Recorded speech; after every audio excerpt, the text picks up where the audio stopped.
Are high-interest credit cards or personal loans weighing you down? Unlock gives homeowners a smarter option. With a home equity agreement, you can tap into your home's equity for cash today. There are no monthly payments. Here's how it works. Unlock provides funds upfront and in exchange shares in a portion of your home's future value. That means you keep control with the flexibility to use your equity your way. Pay off bills, invest in home improvements, or set aside savings for peace of mind. For thousands of homeowners, Unlock has been the key to moving forward without the pressure of another payment. Put your equity to work for you. Visit unlock.com to learn more about a home equity agreement. That's unlock.com to learn more.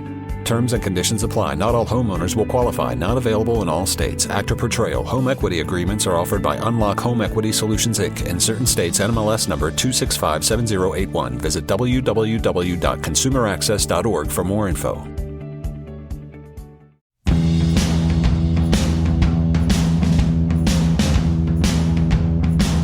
All right, it's official. Welcome to Come Back with a Warrant. First episode of the podcast. Very excited to be here with you. I'm Brandon Dinitz. Monica Ishak. And together we are Come Back with a Warrant podcast. So getting right into it, our origin story, if you will, how we know each other. I was a former prosecutor at the state attorney's office in Palm Beach County for 4 years and had the privilege of having many cases against you at the same time that I was there. That was you were a public defender, right? Yes. Yeah. Yeah. And after a good amount of time trying cases against each other, you left the state, you left the government, I left the government, and we both opened up our own shops. Yeah. So I started at the public defender's office. I was there for 3 years, and you were my first ever opponent, which is so crazy now because now we're like, it's like a full circle moment that we're here. So I'm super. Your first trial ever was against me. Yeah, I remember. Well, technically it was my second because I had done my first one as a CLI. Okay. But I barely did anything. But my first trial ever, technically was against you. How long were you a practicing attorney before you had your first trial? Do you remember? Oh my gosh, yeah. I think my first trial was in December and I got barred in September of that year. So it was like a couple months. How'd the trial go for you? Oh my gosh. It was very nerve-wracking for me as just a brand new lawyer. I feel like you come out not knowing anything.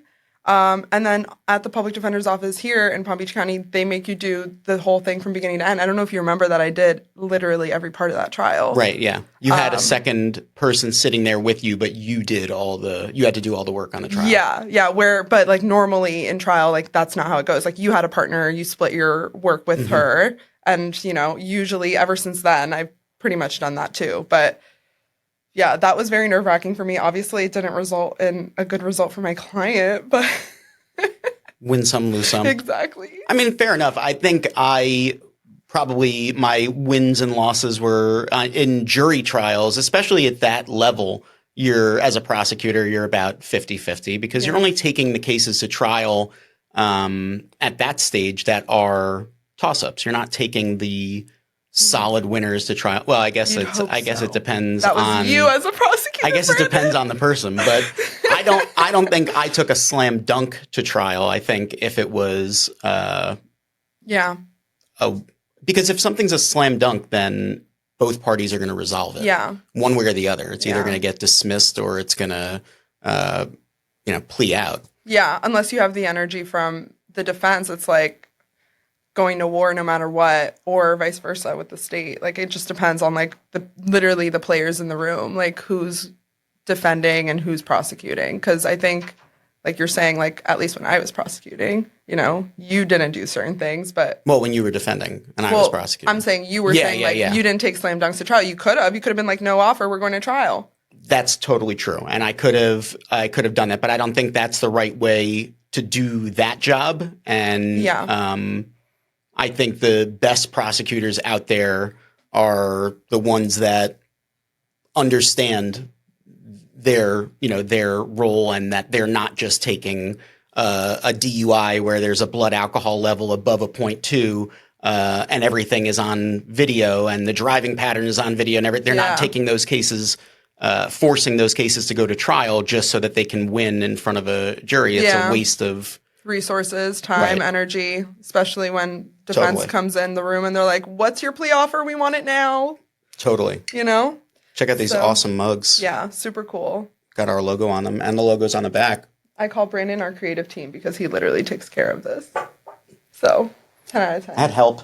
I had help. I did not do it on my own. So, I was just going to ask you, because I was interested when we were like preparing for this, what your first impression was of me. As a prosecutor, my first impression of all of the public defenders coming in were, this is going to be somebody that is a challenge to work with off the jump, because in my early experience, the younger public defenders were gung-ho to fight every single battle. Yeah. And there are certain situations, and we will definitely get into them in this show, where doing that is a disadvantage to your client, a disadvantage to just how you do your job, and it also hurts your ability to practice consistently in the same courtroom with the same prosecutor and the same judge, because they're seeing that you're just being kind of unreasonable. Yeah. And I think it's really important that as a lawyer, the opposing counsel and the judges know that you are reasonable. Not that you're a pushover, or not that you always give in, but that you can be reasonable and that you can fight the fights that you should fight or that you need to, but you're not just making the choice to fight in everything. So that's a long way to say my first thought was, are you going to be like that? And I found that you were extremely reasonable. There's a stigma about public defenders, this true believer mentality that every single person is innocent that you're representing. And not that you thought all of your clients were guilty or innocent, but you were realistic. You know, if there was a case where there was surveillance evidence of your client doing something, like, you were able to say, hey, that's what the situation is. The evidence is that. Let's negotiate a deal. But you stood firm on the things that you believed in. You fought for what you wanted. And I respected that. I didn't always agree with you, but like, I knew that if I was going to go to trial with you, it would be respectful. And, you know, I was definitely a hard ass as a prosecutor. I know that I was at times, but I tried to be as reasonable as possible. I think I was pretty reasonable. You were great. I think you were great, and you were the lead at the time in the courtroom when I got there. So for me, I was like, I have a case against the lead. You know, what does that mean? And like, now we know it's really just the person that's been there the longest. Yeah, that's stuck in that courtroom the longest, with that in front of that judge the longest. Like, which has its benefits. It has its you know, nice to be in a. You basically are walking into the same office every day. Like, you're walking into the same courtroom, and it's nice to practice in front of, you know, one judge and one deal with one JA and one deputy, and it's easier. Yeah, it's easier, but there's it also camaraderie too. Yeah, that's true. And I think, you know, and one thing we'll talk about is our individual transitions from working for the government, working for the state, to working private. Camaraderie and having people around and having that social experience, that's completely different when you leave and you go, you know, outside of working for the government. That was probably one of the best parts about working for the state attorney's office, was it felt like I went from law school to the state attorney's office, and it was like another part of law school. Yeah. And it was another part of growing and, you know, working with people, meeting people, having that feeling of being in the trenches with a group of people.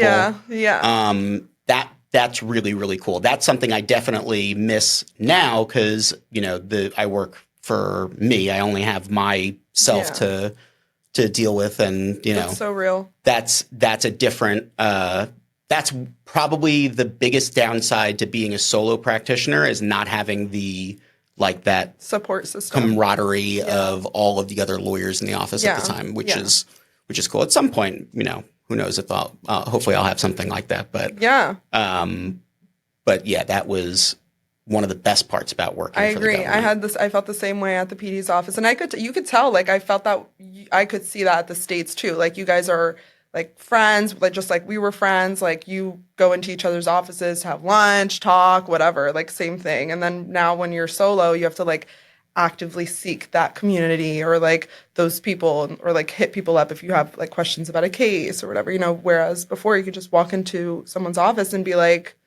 hey, what do you think about this? What should I do? Right. And the idea of working together and being able to just bounce ideas off each other, even things that you take for granted, that I take for granted now, or I took for granted then, learning new law and learning the new trends in the law and the educational factor that you got being in that position, whether it was from classes that were being taught or it was from one of the other lawyers, your colleagues, stumbling upon a novel issue, and now you have something to research, and that becomes a new topic, a new interest, and something that either you could use in your cases, something that you see popping up, a big change in the law, and it always helps you stay on top of everything. Yes. Now, the research that I do, I have to want to do it on my own. I have to dig deep and find the legal nerd in me that wants to learn about certain issues if they are just new novel issues. It's just something, not something that's coming up in a case. Yeah, the onus really is on us to like figure it out or subscribe to whatever, we need to subscribe to in order to get the information we need to do our cases or to grow as attorneys. Whereas like I think at the public defender's office and at the state attorney's office, they expect like young and new lawyers. So they set it up in a way where it's like almost like they're schooling you all over again, just kind of like the junior leagues or something. It's like a residency program for doctors. That's like so true, it's like they have to go to hospitals and spend time as a resident in a hospital. I think, I don't know, my wife watches a lot of Grey's Anatomy, so that's like basically as much as I know about what a resident does. But that's kind of what the period of time at the state felt like. Yeah, especially for us, because we spent like 3 to 4 years there versus other people who could spend forever there. I mean, there's a lot of people that are just seasoned lawyers there, and they're great lawyers, you know, and then they move up in the chain and they start working on more serious cases or they start mentoring the new lawyers or whatever it is. So, I mean, what you're saying is so true, and I think it applies on like both state and defense. But I really did love my experience at the PD's office, even though it was hard. It was like, I really felt like what you said, like in the trenches, like every single day, just because every day was a battle because our caseload was so high that not every single client obviously is going to plea. And there's just trials, and then not every case is with the same prosecutor. So you have to kind of figure it out if you don't have that good relationship with them. I did with you and with the other state attorneys in the courtroom, but we had some turnover on our side and your side where it was kind of rough at times. I don't know if you remember that. Yeah, no. We had with certain lawyers. Yeah. Well, yeah. There's like a specific person coming to my mind right now with you. There's some there. I mean, but I felt like you were justified. It was it was a mixed bag. I was blessed to have worked with excellent public defenders. Yeah. And then there were some times where I didn't have the very best. And ultimately, the people that I worked with that were not the very best at that office left working at that office at the same time that they were either in my courtroom with me or shortly thereafter. So I don't think that was all. Yeah. That it was me. And I don't, Yeah, it just happens. It's just like. Anyone having nervous breakdowns is not something that I'm going to take responsibility for. Although I don't know how many nervous breakdowns there were in that courtroom, but I imagine there were a few that, I don't think I contributed. No. I would say that, it's a stressful environment. Yeah, 100% it is. It is. Especially for certain people. Yeah. And, also some people just are not cut out to do that job. Whether you're working as a prosecutor or a public defender, you have a huge caseload. There's a lot of pressure on you. You are going to be in trial. Mm-hmm. You have obligations to get very specific work done on each case that you have. Yeah. Each case you have to go through discovery. Each case you have to go through an offer and speaking with the parties that are involved in the case. Everything involves work, even if it's the least serious type of case to the most serious that you're handling at any given time. Yeah. I think that going to work for the public defender's office or the state attorney's office, I think is something that everybody out of law school should do. I agree.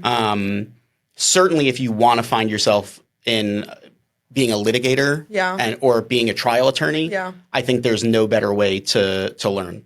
It's almost like I think every single person should also have to be a waiter at some point and wait tables, because I think there's just certain and I did it, and I think there's just certain jobs that you do that teach you a lot about life and about what you're going to do in your profession and how you're going to do it and how to interact with people.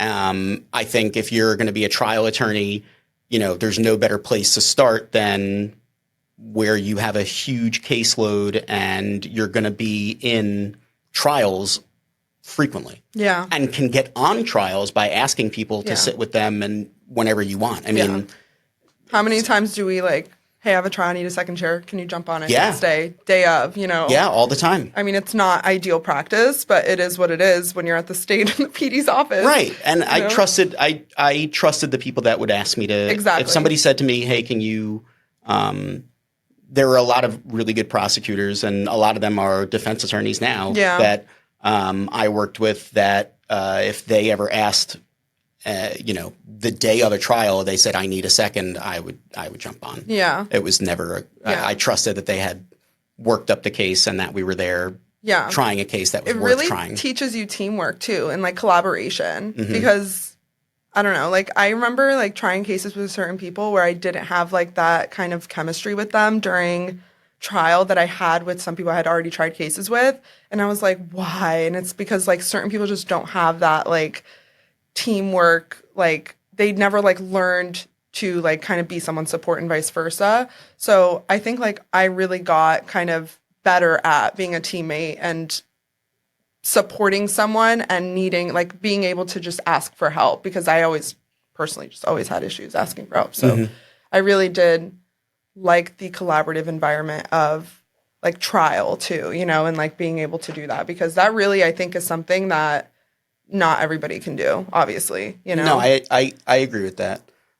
Which is why I think you're saying it's hard to be solo now, because you had that's where we started, With all of that ability to be collaborating constantly, with all of that, surrounded by the social atmosphere, which also fosters continuing to learn and progress as an attorney and try new things. Yeah. Which, you don't get the ability to try new things or exposed to try new things as much as a private solo attorney as you do as a government attorney. But ultimately, the bottom line is it's not all sunshine and rainbows working for the government, right? No, and but those were the perks for sure. Right. And that's why, we find ourselves we have found ourselves in a position where we've moved on from that, as the majority of people do that go to work for the government. But why did you ultimately make the decision to leave the public defender's office? So I left and I went into insurance defense, and that was civil litigation. So I had never done anything civil related, not even in law school. Everything up until that point, my legal experience had been solely criminal defense. I never even interned at the states or anything. I was always just criminal defense. And then when I went to civil practice, I was nothing against civil litigators before I start this. Go on. But, and, whatever, we'll talk more about that. But I felt the first job I had in insurance defense, because I had 2 different jobs in insurance defense, it was very much so like a desk job. I felt like I was just like I worked as an associate for someone at a partner at a big firm, and I was just like doing discovery responses all day. It was like copy and paste. I felt very bored. I just like missed, and I had so many of my PD clients call me at my firm and be like, "Hey, are you like private now? Like, can I hire you?" And I was like, "No, I'm working in civil insurance defense, unless you have like."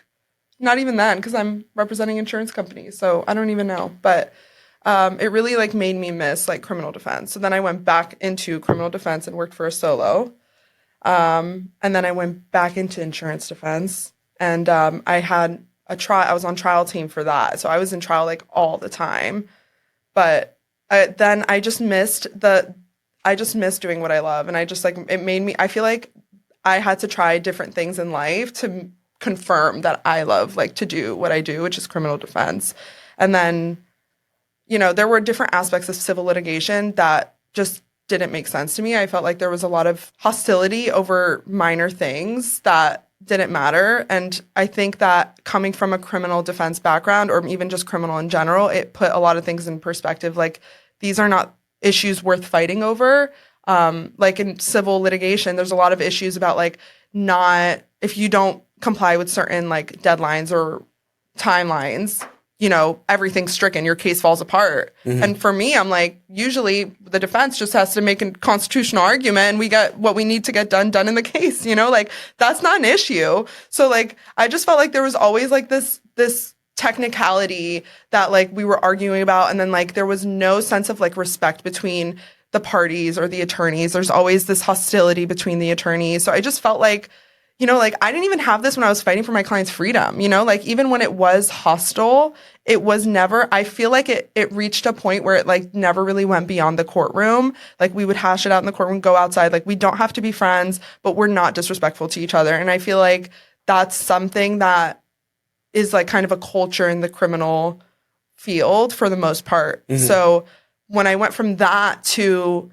crazy like hostility between the parties on top of the stressful job that we do every day in terms of like litigating and like dealing with our clients, our bosses, whatever it is, I was like, I'm just not interested in this. You know what I mean? So I decided I just wanted to start my own firm because I was like, I feel like life pulled me in this direction and, this is where I'm at now. But I'm so grateful to be doing what I do. And I love that the part of solo that I love or being in private is that your clients choose you. Obviously, there are different ways. Like I'm on the wheel, so I get appointed on some cases where my clients don't choose me.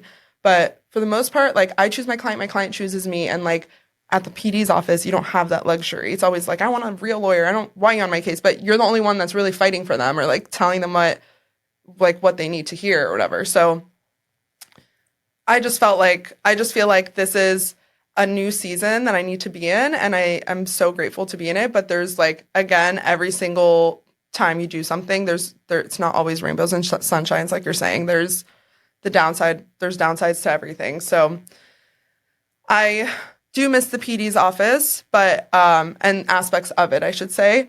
But ultimately, I still feel like whenever I go to court and I see like the familiar faces and like it's always nice to just like see the same people, and like even like the judges are always like, it's good to see you, because when I moved up to felony, I was in the same courtroom pretty much the entire time until I left the office. So, I was in that courtroom for like, and you stay in the courtroom for like over a year, you're mm-hmm. dealing with the same people over and over and over again every day. So whether you like them or not, you will end up having some sort of camaraderie because you show up to work every day and you see them. So it's always nice to like have those familiar faces too. So there are just different aspects of each job that I feel like, I miss, but like, this is ultimately, like, I think where I'm supposed to be. So I'm so grateful. Otherwise, I also wouldn't be here with you. Fair enough. That's also another perk. Yeah, that's true. So, and also I wanted to mention when you were talking about the social aspect of, and I'm kind of going off topic. Please.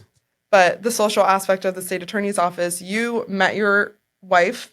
I did. At the state attorney's office. I did. And you proposed in court. Like, you have to talk about that. Yeah, we'll talk about that at some point. The viral proposal. Yes, that went viral. And now they have a cute baby. Yes, we do. We have a very cute baby. So yeah, we'll talk about all that, all that fun stuff. But yes, we'll tab that for later. Yeah, well, that's sure, and we're gonna have, spoiler alert, we'll have her on an episode. My wife, Jen, she'll come on and talk. She's one of these civil attorneys that you speak so highly of. I would love to work a case against her, though. Yeah, well, she's as ethical as they come, and she's also a complete badass in her own right, and I think I call her one of the top lawyers in the county, but I think that's, I can say that, biased or unbiased. I think that's just, she's really the real deal. So we'll have her on at some point. But yeah, I definitely she was a supervisor when I first met her. So Brandon, that's scandalous. Yes. Scandalous. I did not know you can't that even information. you can't even have that nowadays. No, they have policies. That poor guy from where was Astronomer HR? or wherever he was, that guy. Oh my God, I had no idea. That's so funny. I remember how you used to talk about her, which was like so cute, which is the same as how you are now. It's like she's such a badass. And she's I she's can't very wait to cool. meet this woman. Yeah, she was a prosecutor, and now she's she does personal injury and products liability, and she's got her own firm, so she's the real deal. We'll talk about her, but yeah, I mean, I would guess that for you, not having to hear any of the public pretender or any of the other slang that you got thrown anymore is probably quite nice for you, and not something that you have to deal with. No, yeah, it was definitely very, very stressful. Well, my first batch of cases were actually PD clients because the office gave me some cases under contract, which was nice, but I still heard it and I was like getting PTSD. I was like, oh my God. Yeah, that was always one thing I never liked. Yeah, I never liked that, because I feel like the public defenders get a bad rap, and I know from being a prosecutor how truth. Much better a lot of the public defenders were than private attorneys. Yes. And the quality of representation that people would get that would hire a private attorney versus having the public defender. And I can't speak for everywhere, but I can speak for Palm Beach County during the time when I was there and present. And for the majority of the time, the public defenders knew what they were doing. And that was beneficial for me, because it allowed me to do my job effectively. And it also made it interesting to fight and argue, because it was with intelligent, competent people. Yeah. Yeah. So exactly. that's also a twist. But I spent 4 years at the state attorney's office, and then I left. I always wanted to do defense. I always wanted to be in the criminal law world. Okay. Always.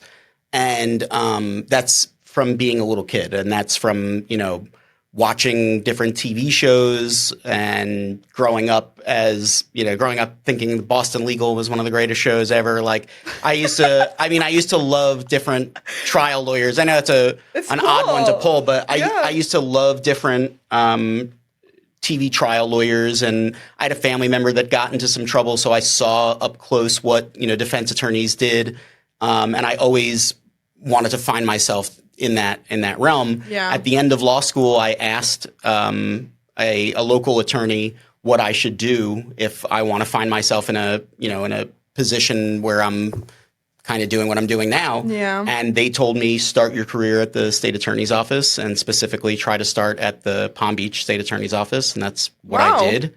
And that's interesting. yeah, but really the interview story with me there is pretty funny too. Really? We'll put a pin in that one. That's a very funny story for another time. I want to hear about this. But I got the job there, and I had a privilege of working there for 4 years. A little under 4 years, and then I left and went and worked at a criminal defense firm locally for another 4 years, and that I loved. And then after that, I left and opened up my own shop, and I have BD Law now, and I get the privilege of doing what I love, which is practicing the law and representing people that are in terrible situations. And I get the freedom to do things like this, where I get to have like this show, and I get to spend a lot of time with my son and my wife, and that stuff makes me happy. So the Can't flexibility, put a price tag on that. No, you really can. And the flexibility to be able to do all of that is like, worth it. Is worth it. Yeah. I mean, obviously, so you know, real. everybody complains when you're working for the government, like the money sucks, and that's true, but that's not really why you're doing it. No. You're doing it more for the experience. Yeah, and there's also their benefits are great too. Like yeah, that's true. The government benefits are amazing. That's worth something. So we have to pay for our own insurance now. Before it was $8. So $8 a month insurance. Yeah, that was really nice. Thinking about that now, I'm like, I need that in my really life, nice and when it covered insurance was everything. Yeah. Anything you needed, any type of like surgery, it was like, oh, no problem. Yeah. It was really great. But Oh man, those days I do are miss long- that. I do long miss the gone. government and insurance, but like Yeah. okay, Yeah, but you take what you. exactly. And there's the good also with the like, bad. hopefully, like you buy your time back eventually. Like there's this freedom sense where Well, you're that's true. able to just hopefully eventually be, able to have all your time and make money at the same time. So that's an opportunity that you can have by starting your own business in general, maybe not Right. just firm, but versus at the government, you're working a 9 to 5, like Right. or whatever. And you don't. time. I mean, you don't worry about. Obviously, when you're in that position, you're not worried about any of the business expenses that you have or the actual things that come with running a business. Yeah. And that's all stuff we'll talk about on this show also, is just Yeah. being a young entrepreneur and specifically being here in South Florida, where we do get a lot of privileges to be able to run our businesses here because of the financial benefits that come with having a business in this part of the country. Yeah. That's a huge benefit. And I think you see so many new businesses, and whether that's law firms or anything else in our area, because of some of just the incentives financially to do it here. Yeah. Which true. is awesome. But I think one other thing that we obviously should talk about is how we came about starting the show together. Yeah. So when I opened up my own firm a little under a year ago, I saw on social media that you were killing it. Like you had a ton of social media stuff going on. You were putting up videos constantly, and I was like, I can watch these videos and enjoy them and not think like, oh, this is just like another like legal ad that I am sitting through. Yeah. I liked the content, and I had worked with you in the past as when you were a PD, and when we had cases together, we worked well. And I figured, I wanted to see if there was some sort of combined marketing that we could do. And this kind of was We both love to talk. Yeah. So this is like the best way to do it, I think. Yeah, this is a awesome way to do it. I mean, look at that artwork. Isn't that something? Made by the creative team. Yeah. Yeah. Love it. I love it. It's so good. And we both have lion logos, so it's like perfect. Yeah. I do a lot with lions. I go a little lion heavy. Yeah. I think, at times. Yeah, probably. no, I love when you post like the lion in the lion suit. head in a suit. Yeah, it's so cool. I'm it's like, great. this is badass. I think it's awesome. This Every is time I my do it. lawyer. I'm like, look at this guy. He's a lion in a suit. Yeah, for sure. The one thing that comes up when I put up the lion in the suit on Instagram, or not on Instagram, or sometimes on Instagram, but on TikTok? LinkedIn. Oh, okay. Usually is where I put up stuff with a lion in a suit. And I'm not advocating for anybody else to do this, because I'm not saying it's very helpful or not, but it's definitely enjoyable for me. When I make the lion and he's got his suit on, oftentimes I look and I see he's got either human hands, he's got like human hands. And then I have to decide, is that weird that the lion in a suit that's giving legal advice has human hands? I literally never even noticed that when I looked at it. So, I'm just proud to like- say these lions don't have hands No. for it to be an issue. No, they have mics though. They do have mics. But that is my lion in a suit issue, is whether or not they have human hands or not. Maybe we can find out in the comments. You guys let us know. What should we have? Which one should Brandon do? I think like 5 fingers, but looks furry, almost like a paw. Yeah. Like a really hairy human hand. Yeah. Yeah. People out there with lion paw looking hands. Yeah, he's getting like $0 ROI on this. Yeah, no, nothing.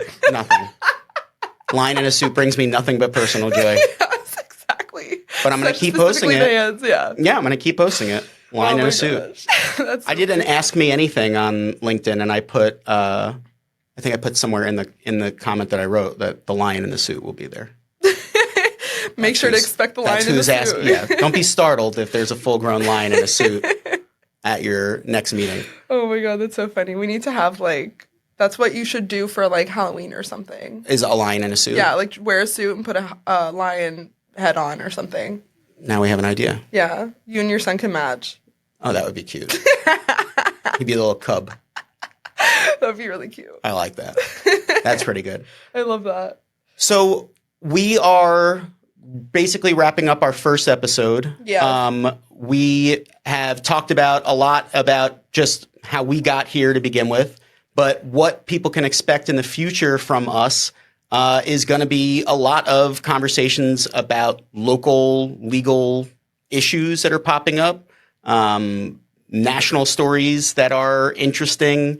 We'll talk about experiences that we've had. Specifically, we'll talk about courtroom stories that we can get into. We're going to have guests.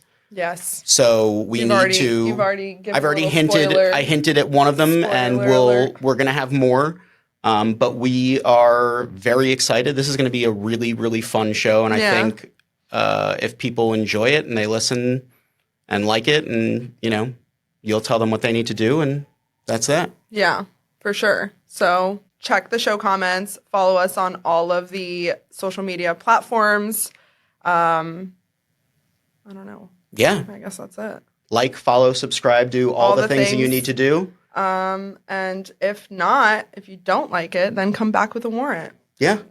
Come back with a warrant.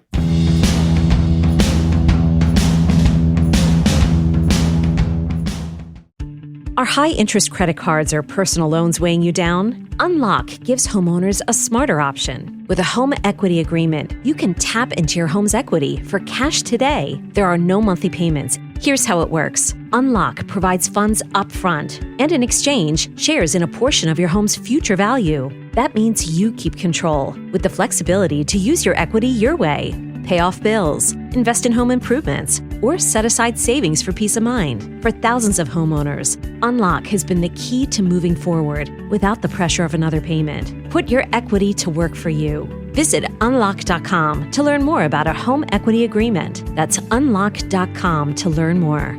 Terms and conditions apply. Not all homeowners will qualify. Not available in all states. Actor Portrayal. Home equity agreements are offered by Unlock Home Equity Solutions, Inc. In certain states, NMLS number 2657081. Visit www.consumeraccess.org for more info.